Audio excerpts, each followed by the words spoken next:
مسلمانوں اٹھو، رمضان کی تیاریاں کر دو، عبادت سے، ریاضت سے، تلاوت سے، اطاعت سے۔ الحمدللہ رب العالمین والصلاة والسلام علی نبیہ محمد سید المرسلین وعلی آلہ وصحبہ اجمعین، اما بعد۔ فقد قال اللہ تبارک و تعالی فی القرآن المجید: اعوذ باللہ من الشیطان الرجیم، بسم اللہ الرحمن الرحیم۔ یا ایھا الذین آمنوا کتب علیکم الصیام کما کتب علی الذین من قبلکم لعلکم تتقون، او کما قال علیہ الصلوۃ والسلام۔ وقال النبی صلی اللہ علیہ وسلم: ان فی الجنۃ بابا یقال له ریان يدخل منه الصائمون يوم القيامة، اور کما قال علیہ الصلوۃ والسلام۔ مبارک ہو مسلمانوں کے پھر ماہ سیام آیا، خدا کی رحمت و بخشش کا دوبارہ پیام آیا۔ الہی ہم کو بھی رمضان کا فیض مل جائے، تیرے دربار آنے سے بڑا اچھا انعام آیا۔ محترم بزرگوں، دوستوں، اللہ تبارک و تعالیٰ کا نہایت ہی فضل و کرم ہوا کہ اللہ تعالیٰ نے ہمیں تمام مشغولیات سے نکال کر، تمام عوامل سے نکال کر، تمام تر کاموں سے نکال کر یکجا مسجد میں جمعے کی نسبت سے اکٹھا ہونے کی توفیق عطا فرمائی۔ اور سب سے بڑا فضل و کرم یہ ہوا کہ اللہ تعالیٰ نے ہمیں اور آپ کو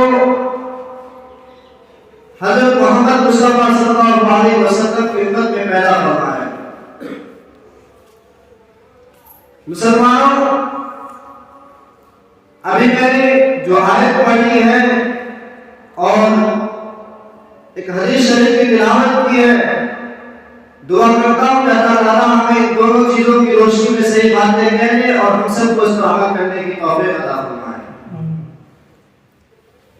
محترم سامعین، اللہ تعالیٰ نے دنیا میں ہر چیز میں تفاوت رکھا ہے، ہر چیز میں ڈیفرنس رکھا ہے، ہر چیز کو مرتبے کے اعتبار سے، بلندی کے اعتبار سے، حیثیت کے اعتبار سے، اسٹیٹس کے اعتبار سے اونچا اور نیچا رکھا، اور کسی کو شرف مقبولیت عطا کی ہے، کسی کو نہیں کی ہے، کسی کو زیادہ کی ہے، کسی کو کم کی ہے۔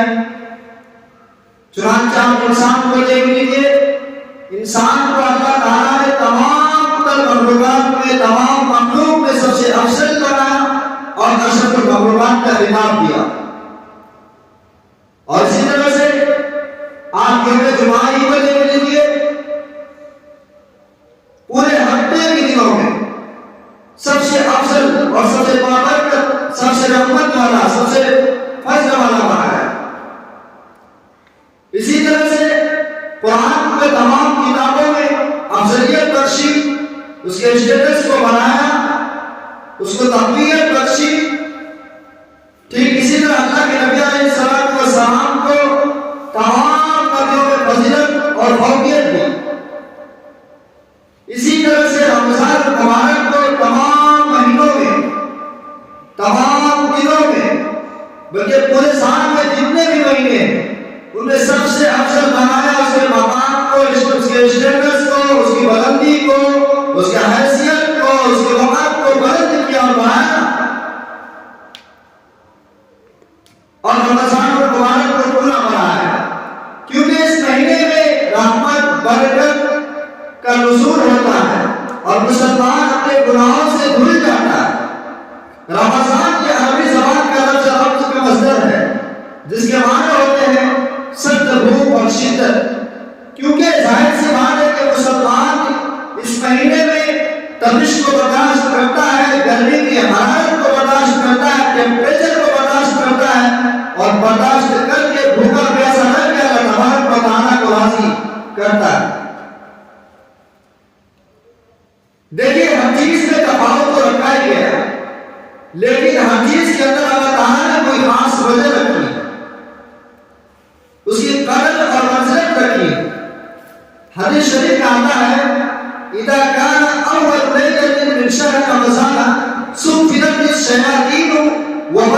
الجن.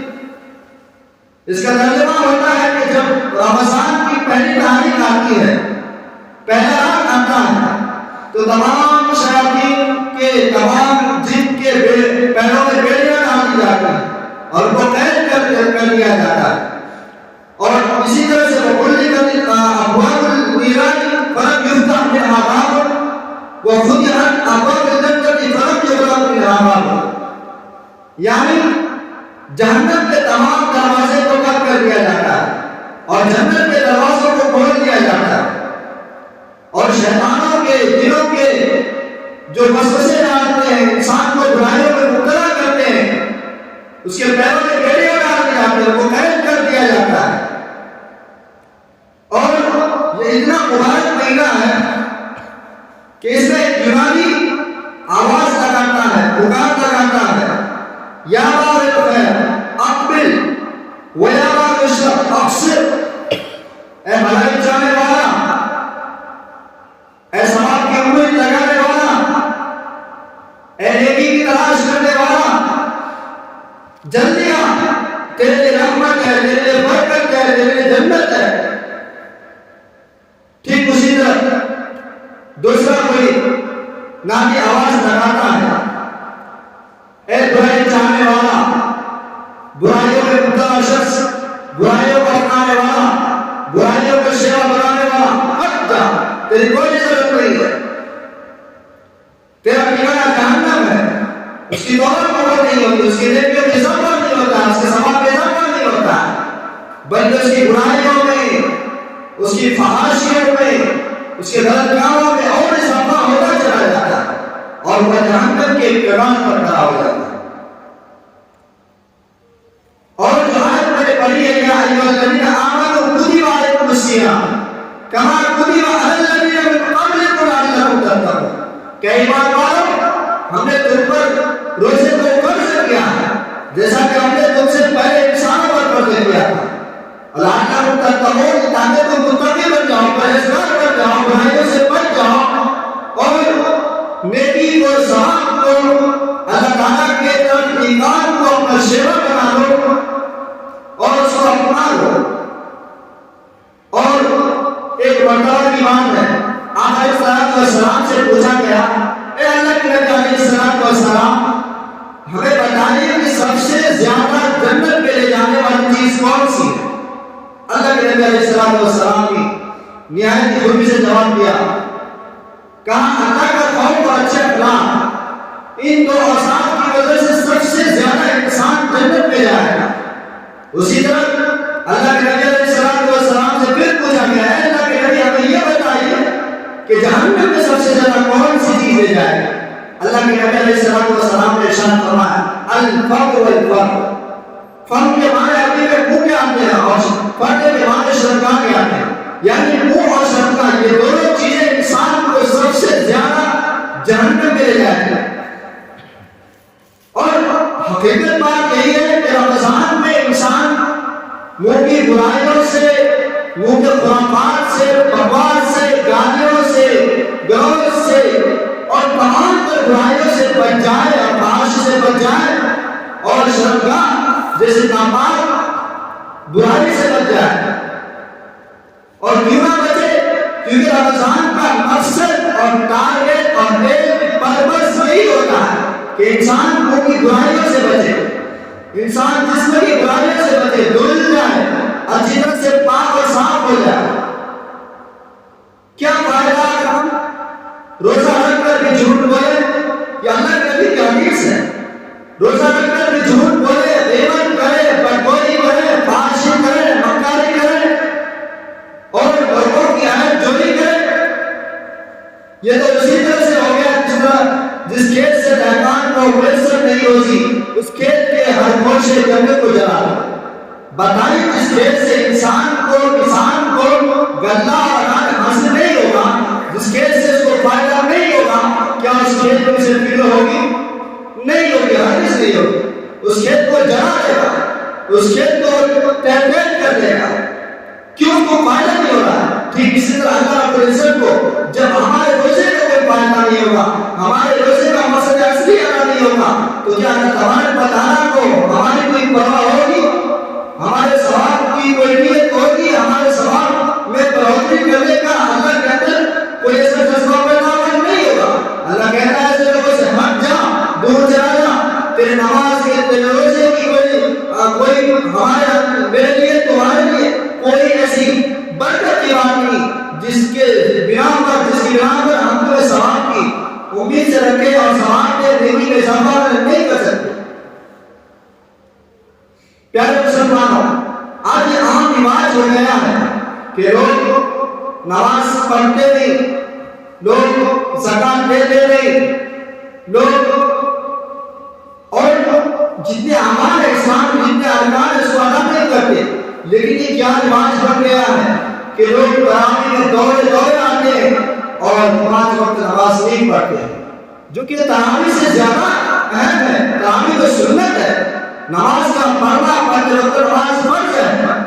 لہذا مسلمانوں سنو، اگر آپ نے صرف تراویح کو اپنا شیوا بنا لیا، صرف رمضان کے افطاری کو شیوا بنا لیا، صرف صحت کو اپنا شیوا بنا لیا اور اسی کو عمل سمجھ لیا، اسلام کا رکن سمجھ لیا، تو آپ کے نماز کی، آپ کے روزے کی، آپ کے تراویح کی اللہ کو کوئی ضرورت نہیں۔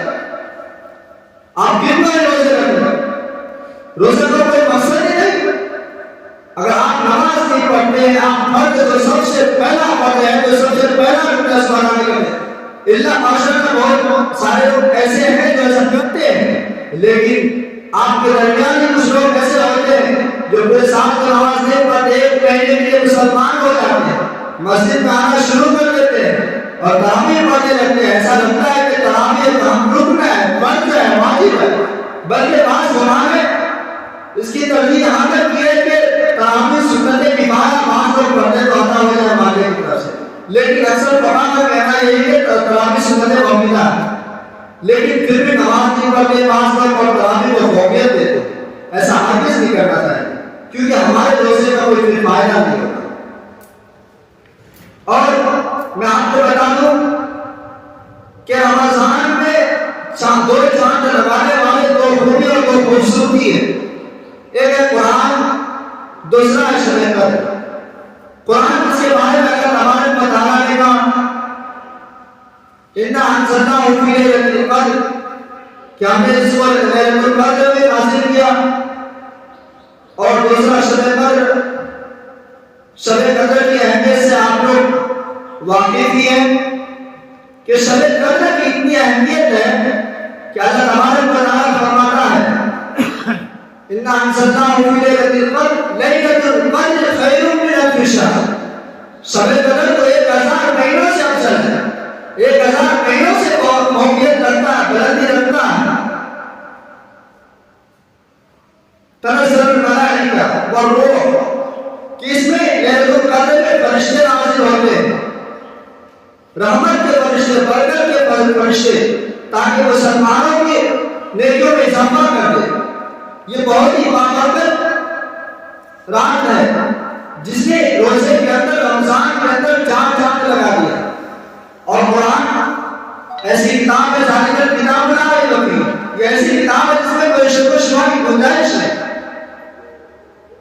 لیکن ایک حدیث قدسی ہے، الصوم لی وانا اجزی بہ، کہ روزہ میرے لیے ہے لہذا اس کا بدلہ میں خود ہوں۔ کیا مطلب اس کا؟ بعض علماء کہتے ہیں کہ روزہ میرے لیے اس بات سے سمجھ میں آتی ہے، لیکن اس کا مطلب میں خود ہوں۔ اس کا مطلب یہ ہے کہ ہر چیز کا تعلق، ہر عبادت کا تعلق، نماز کا تعلق، روزے کا تعلق، زکات کا تعلق اللہ تبارک و تعالیٰ سے ہے۔ اور پھر رمضان کو ایک خاص موقع دے کر اللہ تبارک و تعالیٰ فرماتے ہیں اجزی بھی، کیا مطلب؟ علامہ اشرف علی تھانوی رحمۃ اللہ علیہ فرماتے ہیں کہ اس کا مطلب یہ ہے کہ تمام ثواب، تمام عبادتوں کا ثواب، جیسے کہ نماز، روزہ، زکات، اس کا ثواب فرشتوں کے ذریعے اللہ تعالیٰ دلواتا ہے۔ لیکن روزہ ایک ایسی عبادت ہے، روزہ ایک ایسی چیز ہے جس کا ثواب، جس کا اجر